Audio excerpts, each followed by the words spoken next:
par répartition. J'ai essayé de dire qu'elle pourrait être gérée par les organismes qui aujourd'hui, pensez aux institutions, ce qu'on appelle les institutions dans le monde de la retraite complémentaire. Les institutions, elles proposent à leurs adhérents un grand nombre de services. Elles proposent évidemment la retraite complémentaire, elles n'ont pas beaucoup de mal à se donner puisqu'elle est obligatoire, mais elles proposent ensuite toutes sortes de produits qui, eux, sont libres. Donc, ce que je propose, c'est cela, d'avoir une multiplicité d'organismes qui puissent faire jouer la concurrence entre eux sur la manière dont elles vont accueillir les gens, dont elles vont leur proposer toutes sortes de produits, parce qu'il ne faut pas se faire d'illusions, la retraite par répartition, il faudra qu'elle soit quand même fortement épaulée par de la capitalisation. Je n'ai pas abordé spécialement ce point dans mon propos, mais c'est bien clair. Nous avons bâti des systèmes à un moment où il y avait 2,8 enfants par femme. Maintenant, il y a 2 enfants par femme. C'est pas trop mal par rapport à d'autres pays, mais on ne peut pas avoir les mêmes retraites par répartition avec un régime démographique à 2 enfants par femme qu'avec 2,8. Donc, fatalement, il nous faudra développer le pilier capitalisation. Et là, ces organismes peuvent effectivement proposer les compléments dont il y a besoin. Donc ils se retrouveront un peu dans la même situation qu'un courtier d'assurance ou qu'un agent général d'assurance qui propose les produits d'une certaine maison avec lequel peut-être il a un contrat d'exclusivité sur le produit en question, et puis il proposera bien d'autres produits dans tous les domaines. Alors on pourrait aller encore plus loin, monsieur, mais là, je vais peut-être abuser de la patience de tout le monde. En un mot, on pourrait très bien gérer les caisses de répartition exactement comme on gère les caisses par capitalisation. Car en fait, la répartition, c'est de la capitalisation, mais qui est basée sur le capital humain, sur les producteurs. Et donc, on pourrait avoir une forme d'obligation qui soit en quelque sorte la figuration des cotisations qui vont être prélevées au fur et à mesure des années sur les travailleurs et qui soit tout simplement des actifs qui entrent dans les portefeuilles de caisses par capitalisation. On pourrait fusionner les deux systèmes. Mais bon, je n'étais pas entré là-dedans parce que c'est quand même assez utopique, mais si on entrait là-dedans, alors là, on aurait absolument le système de concurrence auquel vous faisiez référence. J'avais un autre petit point, c'est qu'à le dire, qui n'est pas une question, parce que je connais un peu la question, mais vous n'avez pas évoqué. Souvent, on évoque la nécessité d'un système de gestion par points. Est-ce que voilà, qu'est-ce que vous en pensez ? Oui, c'est vrai, je n'ai pas abordé ce point parce que pour moi c'est une évidence absolue. Le système par annuité est totalement archaïque et en plus il a été rendu extrêmement malsain en 1982. Jusqu'en 1982, nous avions un système qui ressemblait à 2 gouttes d'eau au système américain et que les Américains ont toujours. Qui était gérable. Je ne vais pas rentrer dans les questions techniques, mais disons, dans un système à peu près correct, on a non pas un âge de la retraite, mais un âge pivot. On vous laisse partir avant si vous avez envie, et avec une décote dépendant uniquement de votre âge. On vous permet de partir plus tard avec une surcote dépendant également uniquement de votre âge. C'est ce qu'on avait dans le régime jusqu'en 1982. À partir de la réforme de 82, on a mis au point une décote absolument alambiquée où on mélange la durée d'assurance et l'âge et qui est ingérable. Donc nous avons le pire des systèmes de retraite Ensuite, vous avez le système américain qui est notre vieux système qui est moins pire. Et ensuite, vous avez les systèmes du genre allemand ou suédois qui sont des régimes par points. Souvent, on dit pour les Suédois, là c'est certains de mes collègues d'ailleurs qui font des bêtises parce qu'ils disent c'est pas un régime par points, c'est un régime de compte notionnel. C'est un régime par points, simplement le point, il a comme nom le même nom que l'unité monétaire, c'est la couronne suédoise. Bon, chaque fois que vous avez cotisé une couronne suédoise, vous avez droit à un point qui s'appelle une couronne suédoise. Bon, mais c'est un régime par points particulier, on peut avoir toutes les formes de régime par points que l'on veut, mais bien entendu, c'est beaucoup plus souple à régler que les régimes par annuité. Et on pourrait montrer aussi que c'est beaucoup plus juste. Vous avez parlé de l'influence de la démographie, la mauvaise influence de la démographie sur l'équilibre de la sécurité sociale. Il y a moins d'enfants, donc il y a moins de cotisations. Est-ce que l'on peut aussi considérer l'influence de la sécurité sociale sur la démographie? À savoir que si l'on déconnecte la possibilité d'avoir une retraite du fait d'avoir des enfants, cela favorise statistiquement la baisse de la natalité. Est-ce que vous confirmez? Si oui, quelles sont les possibilités pour éviter, pour limiter cette influence néfaste de la retraite, quel que soit le nombre d'enfants, sur la démographie?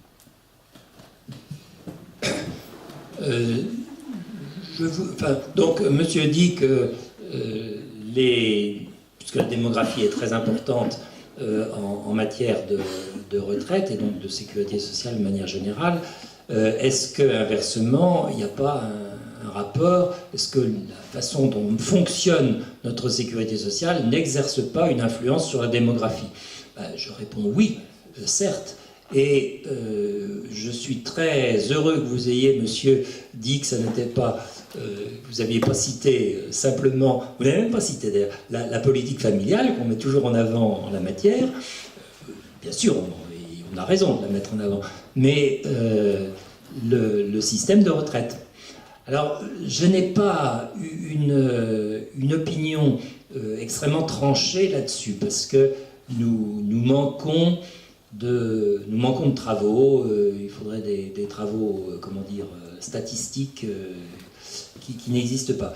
Il y a 2 ou 3 auteurs, nous sommes assez peu nombreux, les économistes qui vous racontent ce que je vous ai raconté sur la retraite par répartition. Alors il y a un économiste suisse qui, lui, va très loin dans le sens que vous indiquez, c'est-à-dire qui voit dans l'organisation actuelle des régimes par répartition, où il ne tient pas du tout compte, enfin, pratiquement pas compte des enfants, une cause importante de dénatalité. Bon, je ne dis pas qu'il a tort, je ne suis pas sûr qu'on puisse aller aussi loin que lui. Je pense qu'il y a une certaine influence, mais je ne suis pas capable de la mesurer. Excusez-moi, mais un économiste, c'est ça aussi. Enfin, il essaye de me répondre que ce sur quoi il a des idées un peu précises. Oui, monsieur. D'abord, 2 petits mots sur le régime par répartition. C'est un régime sensationnel lorsqu'il se met en place. Lorsqu'il s'est mis en place après la guerre, les gens se sont trouvés à avoir des retraites alors qu'ils n'avaient pas cotisé. Alors ils ont bien racheté quelques années, mais c'était symbolique. Mais une fois qu'on est dans le système, on ne peut plus en sortir. Parce que si vous voulez en sortir, le remplacer par capitalisation, ça veut dire qu'il y a une génération qui devra payer 2 fois. D'une part, ceux qui ont payé pour les autres et qui disent maintenant, il faut payer pour moi, et puis payer pour capitaliser pour soi-même. Donc une fois qu'on y est, je ne vois pas bien comment on peut en sortir. C'est un pari risqué, ce qui était très bien arrivé dans quelques temps. Une génération dise, écoutez-vous les vieux, ça va, vous avez fait ce que vous voulez, nous, vous n'avez pas cotisé, vous n'avez pas capitalisé, tant pis pour vous, nous, on ne paye plus. Bon, ça peut très bien arriver. Donc ça, c'est une anecdote. Sur le fond, vous avez donc décrit un système que l'on connaît, avec tous ses défauts, toutes ses incohérences. Et moi, ce que je voudrais dire, c'est que je ne pense pas qu'on soit en mesure de sortir nous-mêmes d'un tel truc.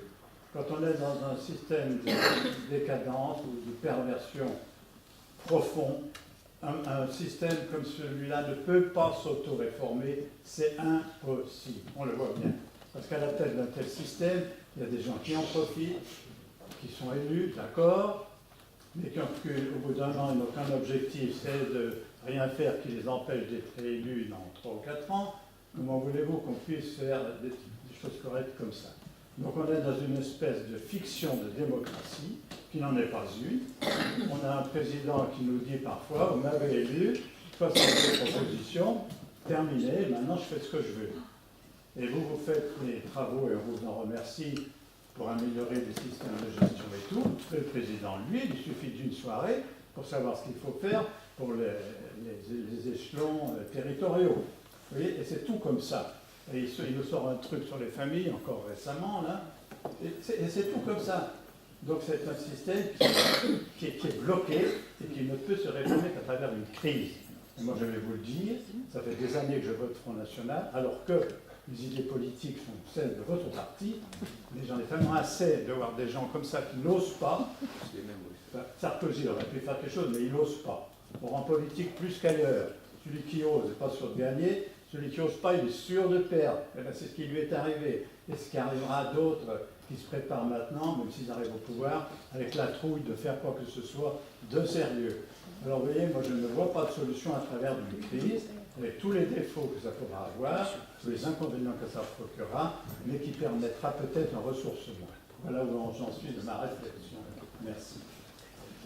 Donc si je résume votre propos, il est très difficile de sortir d'une part de système de retraite par répartition, d'autre part globalement du système de sécurité sociale, même s'il est en décadence, parce qu'on n'est pas apte à faire une grande réforme. Seule une situation de crise pourrait amener à faire cette réforme.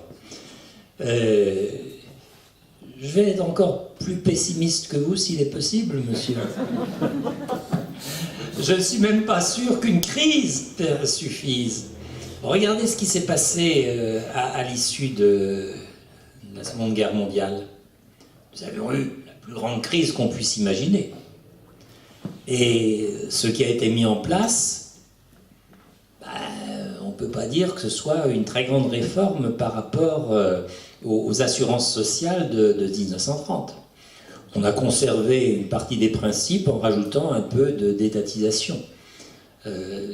Donc, même dans un cas comme celui-là, où on avait eu la plus grande crise qui puisse s'imaginer, on n'en a pas profité en quelque sorte pour faire des réformes. Et c'est vrai que l'idée de crise, je serais assez d'accord quand même pour dire que ça peut amener à faire des choses qu'on ne ferait pas dans des circonstances ordinaires, mais pour profiter d'une crise pour faire de grandes réformes, il faut avoir anticipé, il faut avoir déjà un projet de réforme. Si nous regardons ce qui s'est passé en 1945, Pierre Laroque, quand il était à Londres, Pierre Laroque, on considère comme le pape, n'est-ce pas, de notre sécurité sociale, le refondateur en 1945, et il a beaucoup de mérite. Il est arrivé, il n'avait pas travaillé là-dessus à Londres. Je crois que De Gaulle l'avait aiguillé sur la réforme des administrations, genre préfecture, choses comme ça. Bon, alors il avait travaillé quand même un peu avant la guerre dans le domaine de la sécurité sociale. Il avait notamment fait des cours d'ailleurs là-dessus, donc il n'était pas vierge si j'ose dire. Mais il n'avait pas spécifiquement, pendant les années de Londres, travaillé sur une réforme. Si vous voulez, ce n'était pas du tout... Prenez le cas des Anglais, où vous aviez Beveridge, qui avait été, en 1942, mandaté par son gouvernement pour préparer une réforme de la sécurité... Enfin, pour mettre en place un système de sécurité sociale en Grande-Bretagne. Et donc, il y a eu 3 ans devant lui, avec une commission pour faire les choses. Ça ne s'est pas du tout passé comme ça dans la France. Donc je pense que la crise peut être effectivement un facteur très intéressant et presque un facteur nécessaire pour faire de grandes réformes, mais encore faut-il que il y a eu une préparation. Si la crise survient sans préparation, elle ne sert pas à grand-chose. Les systèmes sociaux sont trop complexes pour que, si vous voulez, nos systèmes de protection sociale, c'est comme, je sais pas moi, c'est comme de faire une nouvelle génération de réacteurs nucléaires. Hein. On ne peut pas improviser ça. On peut pas improviser ça. Donc, si nous avons une crise énergétique formidable, tout ça peut arriver. Hein. Bon, on va certainement mettre les bouchées doubles pour trouver de nouvelles solutions, mais on ne le fera quand même pas du jour au lendemain. Bon, donc il est heureux qu'on ait un certain nombre de techniques qui soient étudiées aujourd'hui, même si elles ne sont pas très, très utilisées, et qui pourraient, à la suite d'une crise, être amenées à remplacer nos techniques classiques à base d'hydrocarbures, etc. Voilà, je suis très sensible à votre argument sur le fait qu'on peut difficilement sortir de ces régimes dans lesquels on est englué en dehors d'événements en quelque sorte révolutionnaires. Mais je pense qu'une révolution qui n'aurait pas la possibilité de se baser sur un travail préalable, ça ne suffirait pas. Donc vraiment, l'exemple anglais et l'exemple britannique est tout à fait...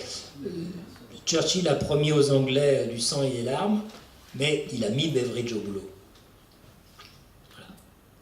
Donc il a préparé un avenir après la guerre qui soit plus le sang et les larmes. Madame ?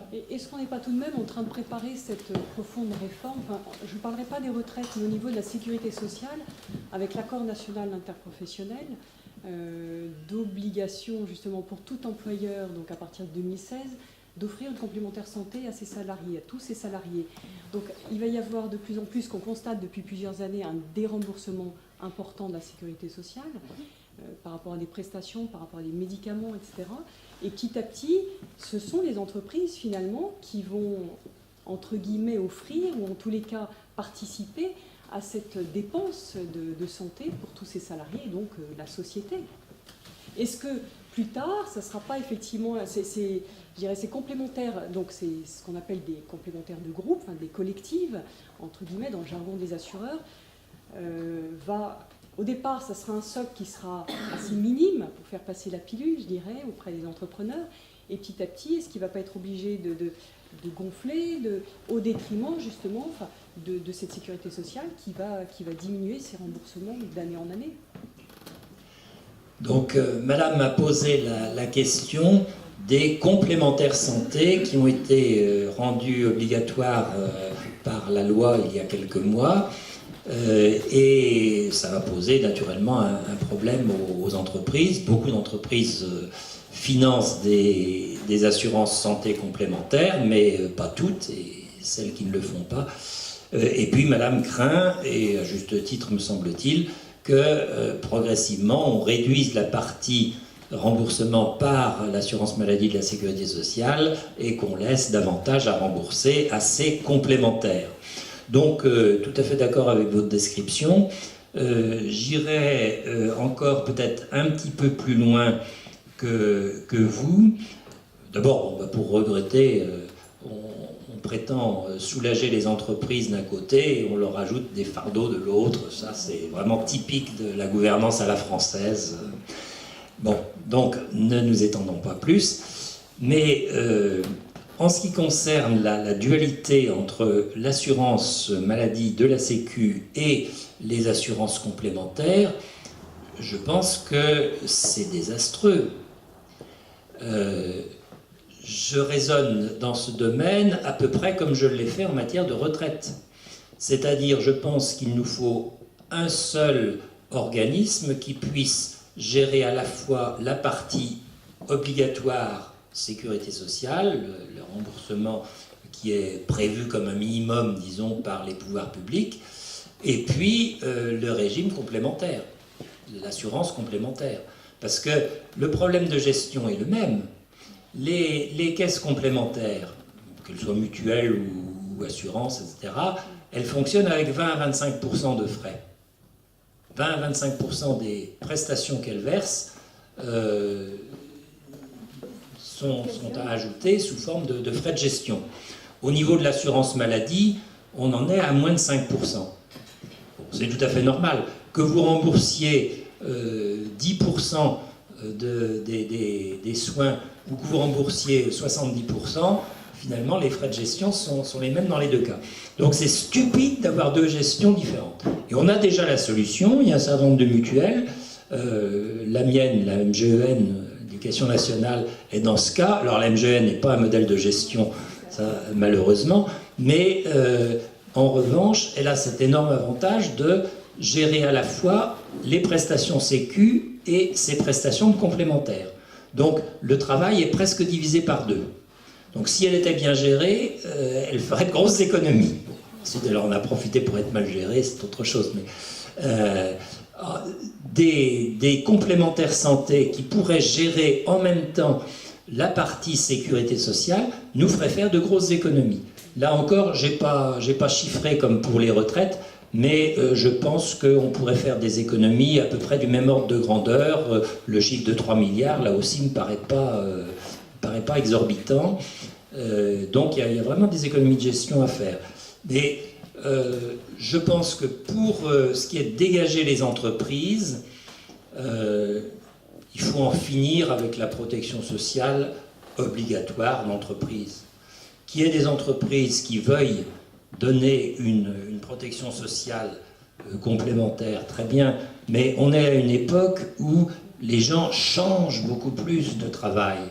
Donc, quand vous avez une complémentaire santé dans une entreprise, vous passez dans une autre entreprise qui a le changement de complémentaire, et puis vous avez le problème de la complémentaire de la femme, la complémentaire de l'homme, enfin, bon, c'est une complication monstre. Il vaudrait mieux laisser les particuliers, chacun sait maintenant qu'une complémentaire c'est nécessaire, il vaudrait mieux laisser les particuliers être à la manœuvre et que les entreprises n'aient plus à s'enquiquiner la vie avec ces trucs-là. Parce que s'ajoutent aux frais de gestion des organismes eux-mêmes tous les frais de gestion des DRH qui ne sont pas négligeables. Hein.